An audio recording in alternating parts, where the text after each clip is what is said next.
Hello guys, आज हम आपको पढ़ाएंगे प्रेजेंट कॉन्टिन्यूअस टेंस। कल के वीडियो में आप सभी ने प्रेजेंट इंडेफिनिट टेंस के बारे में पढ़ा था। आज हम लोग पढ़ेंगे प्रेजेंट कॉन्टिन्यूअस टेंस के बारे में। तो present continuous tense, present continuous tense. अब सबसे पहले बच्चों ये आता है कि हम कैसे जाने कि प्रेजेंट कॉन्टिन्यूअस है। सबसे पहले हम आपको प्रेजेंट कॉन्टिन्यूअस की पहचान बताते हैं कि प्रेजेंट कॉन्टिन्यूअस टेंस में होता क्या है। तो जो हमारे हिंदी के वाक्य होते हैं, यानी जिन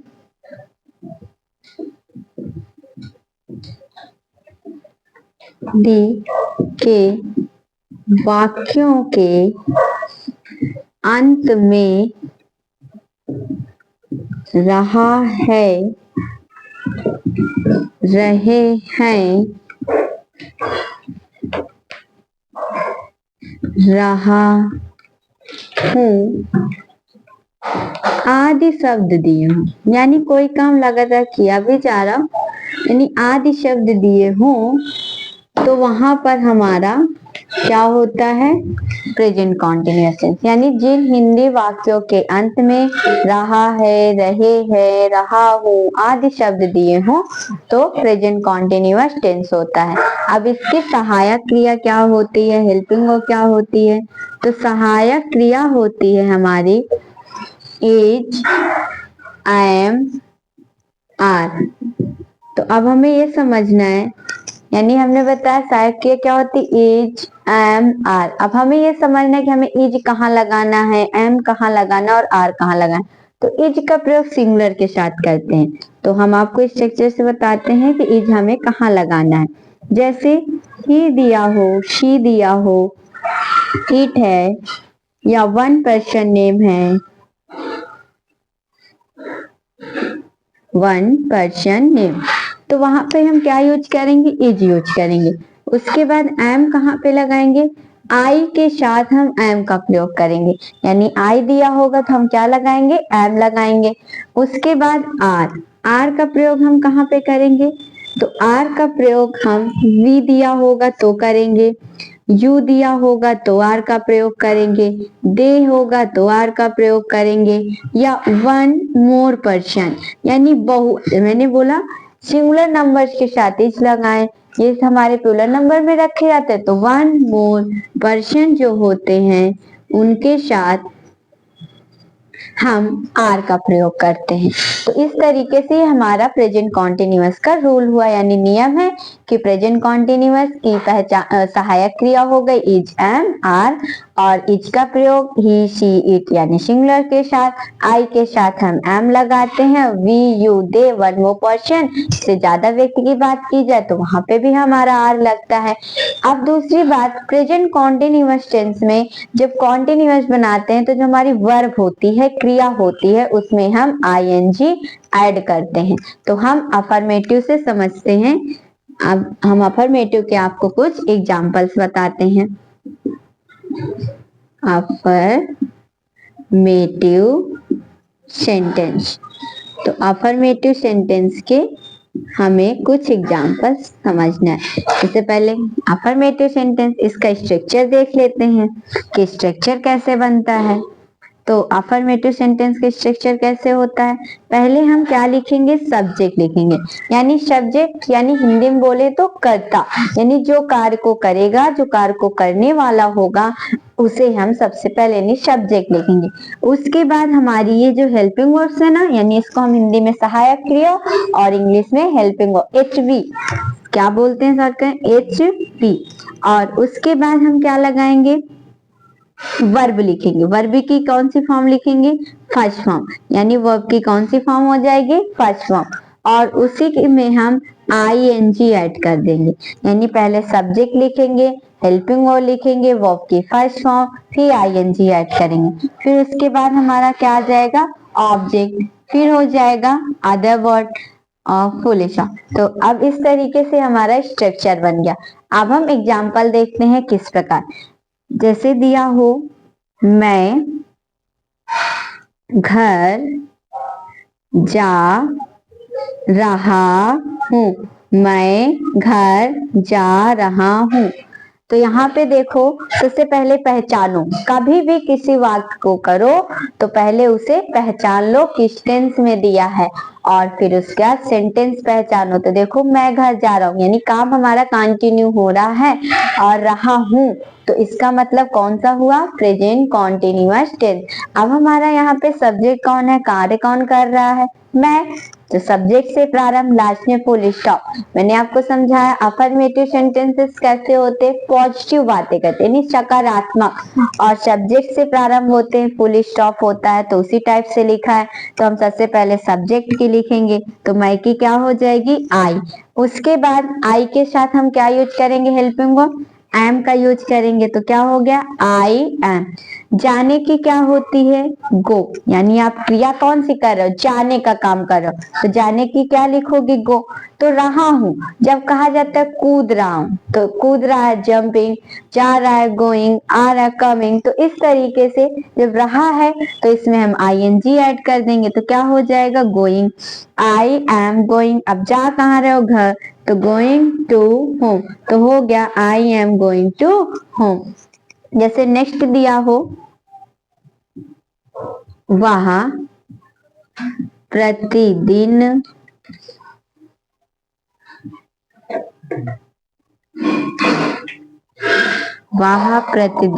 एक पत्र लिख रहा है। वह प्रतिदिन एक पत्र लिख रहा है, तो यहाँ पे जो वह आया है, ठीक है, लास्ट में रहा है यानी प्रेजेंट कॉन्टिन्यूअस, तो ये तो हमें पता चल गया। अब सब्जेक्ट से प्रारंभ है, सबसे पहले क्या दिया हुआ है, सब्जेक्ट, लास्ट में देखो फुल स्टॉप, तो है अफर्मेटिव। अब बनाइए, वह पत्र लिख रहा है, प्रतिदिन एक पत्र लिख रहा है, तो रहा है यानी जो ये वह आया ये किसी मेल के बारे में बता रहा है, फीमेल के बारे में नहीं। यदि फीमेल के बारे में बताओ, प्रतिदिन एक पत्र लिख रही है, तो क्या हो जाता, फीमेल, तो हम वह के लिए क्या यूज करते, सी। बट यहाँ पे केवल वह दिन एक पत्र लिख रहा है यानी मेल की बात कर रहा है, तो वहां के लिए हम यहाँ पे क्या लिखेंगे, ही लिखेंगे। ही लिखने के बाद ही जो है वो एक वचन है, सिंगुलर है, तो यहाँ पे क्या हो जाएगा, इज। तो एक वचन है ना, तो एक वचन साथ क्या लगता है, इज। यहाँ पे देखिए मैंने लिखा है कि ही के साथ क्या आएगा, इज हो गया। अब वो काम कौन सा कर रहा है, क्रिया कौन सी कर रहा है, लिखना, तो राइट मीन्स होता है लिखना, तो हम क्या लिखेंगे, राइट, ये हो गया। अब हमें इसमें आईएनजी जोड़ना है, तो जब बच्चों हम आईएनजी ऐड करते हैं तो ई को हटा देते हैं, यानी यहाँ पे हम ई फिर नहीं लिखेंगे, तो यहाँ पे ई क्या हो जाएगा, हट जाएगा, तो क्या हो जाएगा, राइटिंग। एक पत्र के लिए लिखोगे ए, लेटर, और प्रतिदिन के लिए क्या हो जाएगा, डेली। तो इस तरीके से हमारे कॉन्टिन्यूअस के एग्जाम्पल हो गए, और कुछ एग्जाम्पल्स देखते हैं।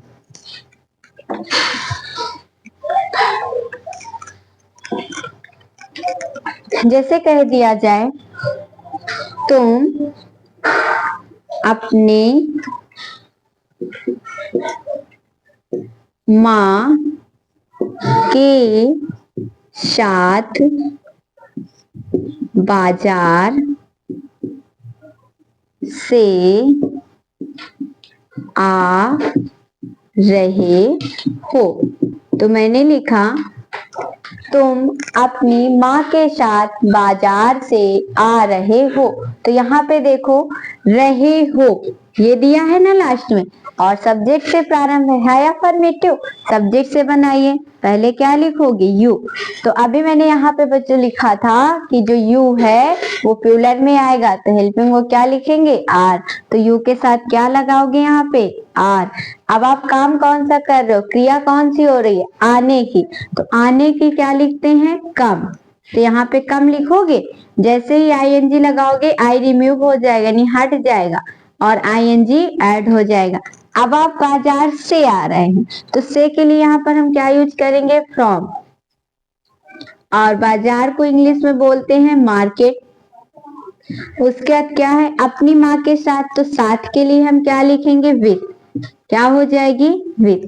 अपनी, हम अपनी माँ, यानी कह तो माँ के बारे में रहा है, बट माँ किसकी है, तुम अपनी, तो सब्जेक्ट से रिलेशन अपनी, यानी तो तुम सब्जेक्ट के अकॉर्डिंग अपनी की स्पेलिंग लिखेंगे। तो यहाँ पे क्या हो जाएगा, योर, और माँ की क्या हो जाएगी, मदर। तो क्या होगा, योर मदर। इस तरीके से हमने बनाया, यानी पहले सब्जेक्ट लिखोगे यू बहुवचन है, आर, फिर उसके बाद आने की कमिंग, और फ्रॉम, कहाँ से आ रहे हो, बाजार से, तो मार्केट हो गई।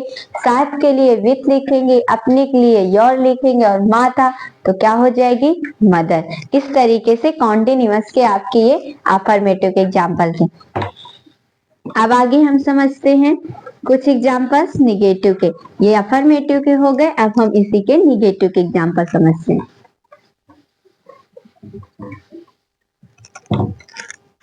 देखो बच्चों, पहले निगेटिव का स्ट्रक्चर आपको बताते हैं कि निगेटिव का स्ट्रक्चर क्या होता है।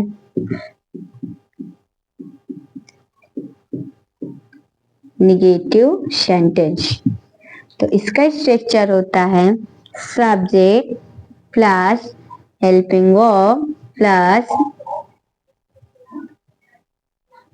वर्ब की first form plus ING plus object plus other word plus full stop. अब देखिए हेल्पिंग वर्ब, तो यहाँ पे बेटा हमारी क्या, जैसे हमने सब्जेक्ट लिखा तो यहाँ पे क्या होगा, नॉट, ठीक है, क्योंकि निगेटिव पढ़ रहे हैं। तो सबसे पहले subject, helping verb, not plus verb first form, ING, object, other verb, full stop. जैसे कह दिया जाए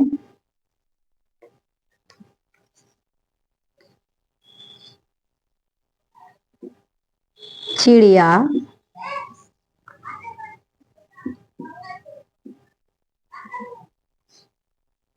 आकाश में उड़ रही है। चिड़िया आकाश में नहीं उड़ रही है। जैसे मैंने बोला चिड़िया आकाश में नहीं उड़ रही है। अब इसे बनाना है तो देखो फुल स्टॉप तो इसमें भी लगा है और सब्जेक्ट से भी प्रारंभ है, यानी सब्जेक्ट से प्रारंभ है, फुल स्टॉप भी लगा है, लेकिन क्या आया है, नहीं। तो जब नहीं आ जाए, यानी नहीं दिया हो तो, और सब्जेक्ट से प्रारंभ तो निगेटिव, तो निगेटिव हम बनाएंगे सब्जेक्ट से ही बनाएंगे। तो सबसे पहले क्या है, चिड़िया, तो चिड़िया के लिए हम क्या लिखेंगे, द बर्ड्स, द बर्ड्स। अब सिंगुलर तो है नहीं, प्लूरल है, तो प्लूरल होने की वजह से हमारी हेल्पिंग वर्ब क्या यूज होगी, आर, और नहीं के लिए क्या लगाओगे, नॉट। अब चिड़िया काम कौन सा कर रही है, यानी क्रिया कौन सी कर रही है, चिड़िया उड़ने की क्रिया कर रही है ना, तो उड़ने की क्या लिखोगे, फ्लाई, तो क्या हो जाएगी, फ्लाइंग, यानी the birds are not flying. अब कहाँ उड़ रही, आकाश में, तो आकाश में के लिए इन लिखोगे, और द स्काई, यानी फ्लाइंग इन द स्काई। फिर से समझो, चिड़िया आकाश में नहीं उड़ रही, सबसे पहले रही है तो हमें क्या पता चला कि कॉन्टिन्यूअस है, सब्जेक्ट से प्रारंभ, नहीं दिया तो सेंटेंस कैसा है, निगेटिव है। तो पहले सब्जेक्ट लिखोगे, सब्जेक्ट चिड़िया है तो क्या लिखोगे, द बट, प्लूरल नंबर होने की वजह से हेल्पिंग वर्ब क्या आ जाएगी, आर। नहीं के लिए हम नॉट लगाएंगे, चिड़िया काम कौन सा, यानी क्रिया कौन सी, और उड़ने की, फ्लाइंग हो गया, इन में हो गया, इन द स्काई आगे लिख दिया गया। नेक्स्ट देखो,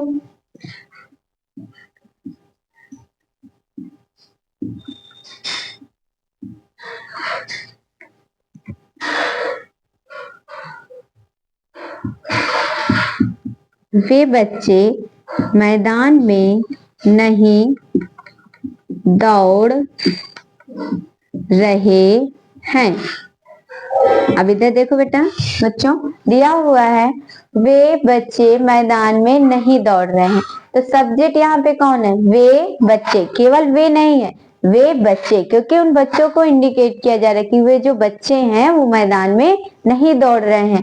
तो वे के लिए यहाँ पर सिंगल वे दिया हो। एक और याद रखिए, यदि यहाँ पे मैं बच्चे ना लिखती, केवल वे लिखा होता तो क्या हो जाता, दे, यानी वे मैदान में नहीं दौड़ रहे तो हम दे लिख देते, लेकिन वे का रिएक्शन बच्चों के लिए आया है, नहीं बच्चों को आप इशारे कर रहे हो, तो हम यहाँ पर वे के लिए क्या लिखेंगे, दोज, तो क्या हो जाएगा, दोज चिल्ड्रेन, दोज चिल्ड्रेन। उसके बाद देखो भैया चिल्ड्रेन, चिल्ड्रेन एक्चुअली बेटा प्लूरल होता है, क्या होता है प्लूरल में।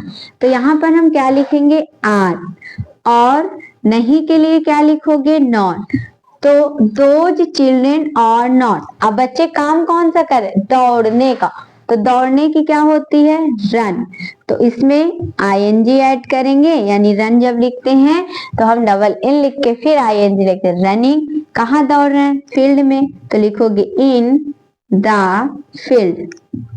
तो ये हो गया हमारा निगेटिव का एग्जाम्पल, यानी कभी भी निगेटिव में दिया हो तो इस तरीके से हम निगेटिव के एग्जाम्पल करेंगे।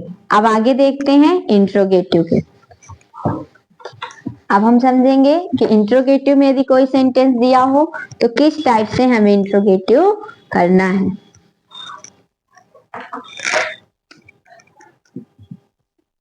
सबसे पहले समझेंगे डायरेक्ट इंट्रोगेटिव, फिर उसके बाद समझेंगे इनडायरेक्ट इंट्रोगेटिव। पहले क्या समझेंगे, डायरेक्ट इंट्रोगेटिव सेंटेंस।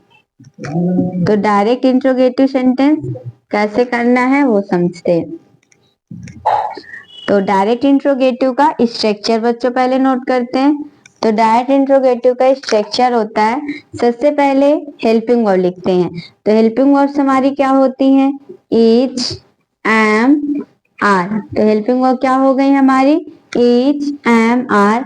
उसके बाद क्या लिखोगे, सब्जेक्ट। अब यदि सेंटेंस में नहीं दिया होगा, यदि जो वाक्य हम लिखेंगे जो करेंगे यदि नहीं दिया होगा तो नॉट लगाएंगे, और नहीं दिया होगा तो नहीं लगाएंगे। तो नॉट की हम क्या पढ़ेंगे, जब जरूरत होगी तो लिखेंगे, और जरूरत ना हो तो इस नॉट को हम नहीं लिखेंगे। उसके बाद वर्ब की first form plus ING plus object plus other word, और लास्ट में हमारा क्या आ जाएगा, क्वेश्चन मार्क। अब एग्जाम्पल देखते हैं। जैसे कह दिया जाए, मीरा प्रतिदिन, क्या मीरा प्रतिदिन स्कूल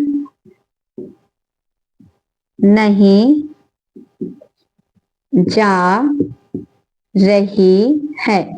तो हमने बच्चों लिखा, क्या मीरा प्रतिदिन स्कूल नहीं जा रही है। तो देखो यहाँ पे क्या क्या एक क्वेश्चन वर्ड है, क्या क्या है क्वेश्चन वर्ड, क्योंकि हम क्वेश्चन वर्ड्स होते क्या है, जिन वर्णों का यानी जिन शब्दों का प्रयोग हम किसी से प्रश्न पूछने में करते हैं वो हमारे क्या होते हैं, क्वेश्चन वर्ड होते हैं। तो अब हमें क्वेश्चन वर्ड जब प्रारंभ में दिया हो, किसी भी टेंस में यदि क्वेश्चन वर्ड प्रारंभ में दिया हो तो पहले हम क्या लिखते हैं, हेल्पिंग वर्ब, वो भी सब्जेक्ट के अकॉर्डिंग। पहले हम सब्जेक्ट चेक करेंगे कैसा सब्जेक्ट है, सिंगुलर है प्लूरल है, फिर उस हिसाब से हम क्या लगाएंगे, हेल्पिंग वर्ब। तो यहाँ पे देखो जो मीरा है, सब्जेक्ट कौन है, मीरा। तो मीरा सिंगुलर है, इसलिए यहाँ पर हम क्या लिखेंगे, इज लिखेंगे। सब्जेक्ट लिख दो अब आगे, मीरा, तो इज मीरा। अब देखो मैं नहीं दिया है, नॉट की जरूरत है ना, तो यदि नॉट की जरूरत है तो नॉट लिख दो। अब जा रही है तो जाने की क्या होती है, गो, आईएनजी ऐड कर दो, क्या हो गया, गोइंग। यानी इज मीरा नॉट गोइंग। अब मीरा जा कहाँ रही है, स्कूल, तो गोइंग टू स्कूल। अब उसके बाद है प्रतिदिन, तो प्रतिदिन के लिए क्या लिख दोगे, डेली। तो इस टाइप से हमारा ये इसका एग्जाम्पल हुआ डायरेक्ट इंट्रोगेटिव। एक एग्जाम्पल और देखिए,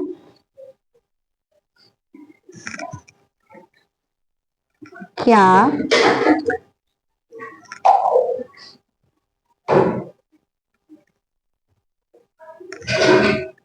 मैं मैच खेल रहा हूं। यहाँ पे लिखा मैंने, क्या मैं मैच खेल रहा हूं, तो क्या पहले आया, क्वेश्चन वर्ड का कार्य कर रहा है। तो यहाँ पर हम क्या है, मैं दिया है तो मैं के अकॉर्डिंग एम लगाएंगे, क्योंकि जब मैं दिया हो, आई दिया हो, आई के साथ क्या आता है, एम आता है। उसके बाद मैं के लिए क्या लिखेंगे, एम, मैं के लिए आई, तो क्या हो गया, एम आई। अब उसका काम आप कौन सा कर रहे हो, खेलने का, तो क्या हो जाएगा, प्लेइंग। उसके बाद क्या खेल रहे हो, मैच, तो क्या लिखोगे, आई एम प्लेइंग मैच। इस तरीके से ये हमारा एग्जाम्पल्स हो गया। अब उसके बाद कुछ और एग्जाम्पल समझते हैं। जैसे दिया हो पहले हम इसे इरेज करते हैं, फिर आपको और एग्जाम्पल्स बताते हैं।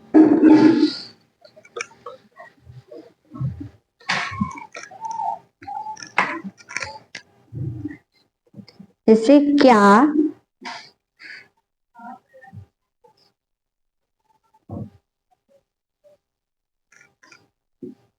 हमारे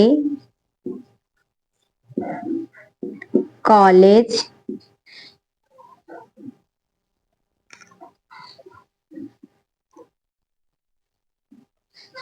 के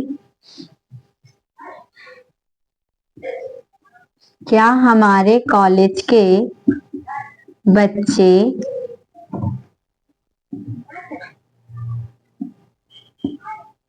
इलाहाबाद जा रहे हैं। तो यहाँ पे दिया है क्या हमारे कॉलेज के बच्चे इलाहाबाद जा रहे हैं, तो क्या पहले दिया है ना, तो हमारे कॉलेज के, तो यहाँ पर देखो आवर कॉलेज के बच्चे इलाहाबाद जा रहे हैं। तो जब हम लिखेंगे, तो यहाँ पर जब हम इसे बनाएंगे तो सबसे पहले देखो इसमें भी क्या दिया हुआ है, क्वेश्चन वर्ड पहले दिया है। तो जब क्वेश्चन वर्ड्स पहले दिया हुआ है तो हम सबसे पहले क्या बनाएंगे, यानी हम पहले हेल्पिंग वर्ब लिखेंगे। तो हेल्पिंग वर्ब लिखने का मतलब है कि पहले हेल्पिंग वर्ब्स लिखेंगे। तो हेल्पिंग वर्ब होती है हमारी इज, एम, आर।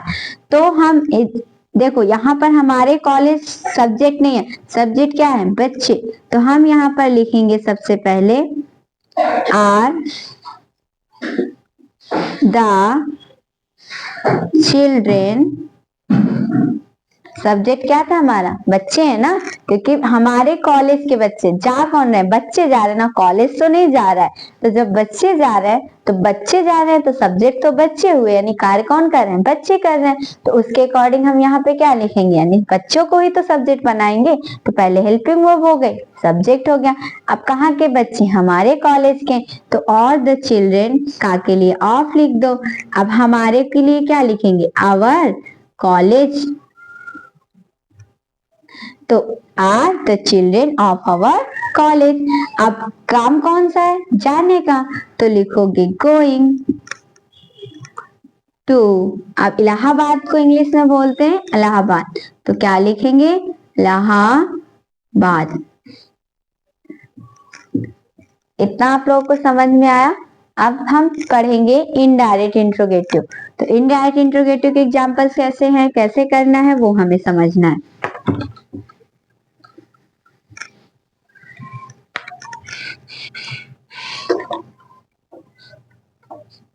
तो इनडायरेक्ट इंट्रोगेटिव पढ़ते हैं।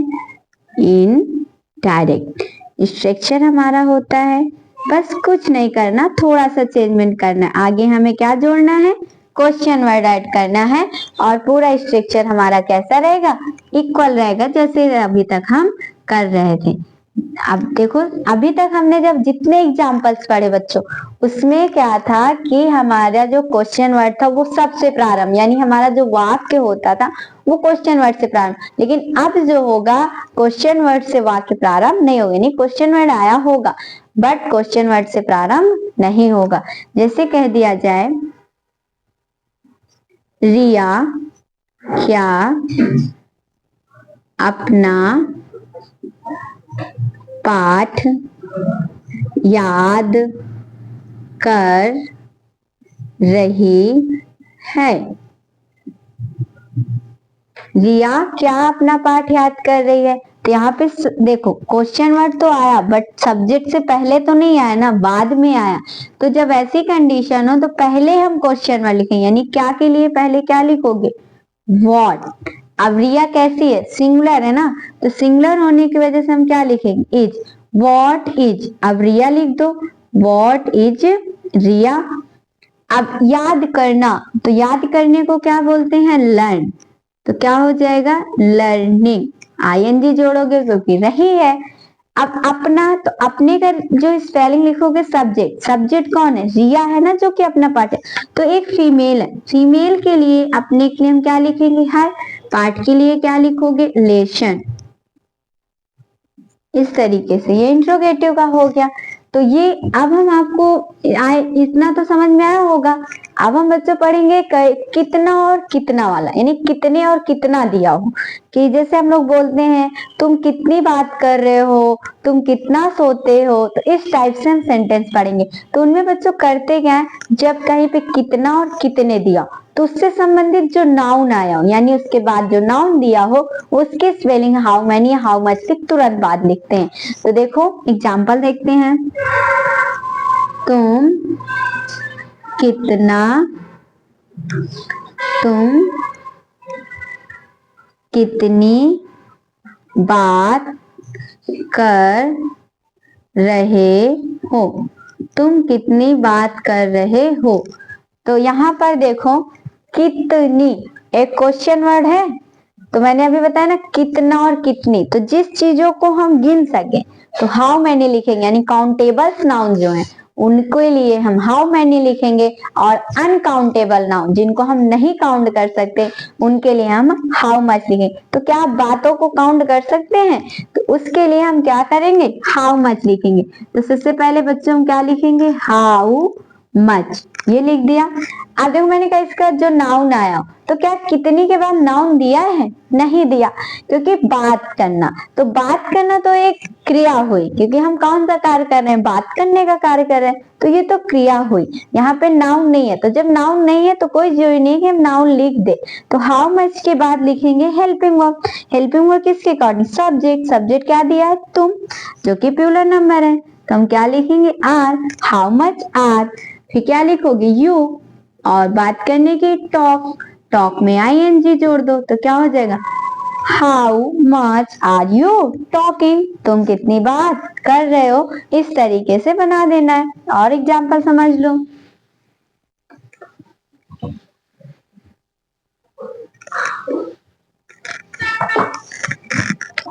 जैसे दिया हो, हम कितने विद्यार्थियों को नहीं पढ़ा रहे हैं, हम कितने विद्यार्थियों को नहीं पढ़ा रहे हैं। तो देखो यहाँ पे भी कितने आया, तो हम इसको काउंट कर सकते हैं, यानी विद्यार्थी हैं कितने बैठे होंगे हम उन्हें काउंट कर सकते हैं, काउंटेबल्स है। तो जब काउंटेबल्स नाउन है तो हम कितने के लिए यहाँ पे क्या लिखेंगे, हाउ मैनी, तो क्या हो जाएगा, हाउ मैनी। विद्यार्थी को अब लिख दो, देखो यहाँ पे नाउन आया ना, क्या है, विद्यार्थी। अब उसका क्रिया तो बाद में है, पहले देखो इसका नाउन है, तो जब नाउन है तो नाउन लिख दो। यदि बच्चों नाउन ना दिया होता तो हम हेल्पिंग वर्ड लगा देते, तो नाउन दिया है तो हाउ मैनी स्टूडेंट्स, क्या हो गया, how many students. Helping word हम के अकॉर्डिंग लिखो, क्या हो जाएगा, do, how many students do. हम के लिए क्या लिखोगे, वी। आप देखो नहीं दिया है, मैंने ऊपर स्ट्रक्चर में भी लिखा है, यदि इसकी जरूरत हो तो इसको आप इनवाइट कर लो, नहीं जरूरत है मत इनवाइट करो। तो आपको जरूरत है ना, बुला लो कि चलो तुम भी आ जाओ हमारे यहाँ, तो ये आ गया ना नोट, तो आगे करते हैं। तो नोट लिखने के बाद हमने क्या लिखनी है, वर्ब लिखनी है। वर्ब क्या है, पढ़ाना, तो टीचर का काम है पढ़ाना, कल भी मैंने बताया था। तो क्या लिखोगे, टीच, और उसमें क्या ऐड कर दोगे, आईएनजी, क्योंकि आप क्या कर रहे हो, पढ़ा रहे हो। अब किस ये तो और आगे कुछ नहीं दिया, क्या है, हम कितने विद्यार्थियों को नहीं पढ़ा रहे थे, तो how many student do we not teaching. आगे क्या बाकी है, अरे अभी क्वेश्चन मार्क लगाना बाकी है। इस तरीके से हमारे ये प्रेजेंट कॉन्टिन्यूअस टेंस कंप्लीट हुआ। आई होप आप सभी लोगों को समझ में आया होगा। यदि मेरा पढ़ाना अच्छा लगा, समझ में आया, तो वीडियो को लाइक करें और चैनल को सब्सक्राइब करें। Thank you.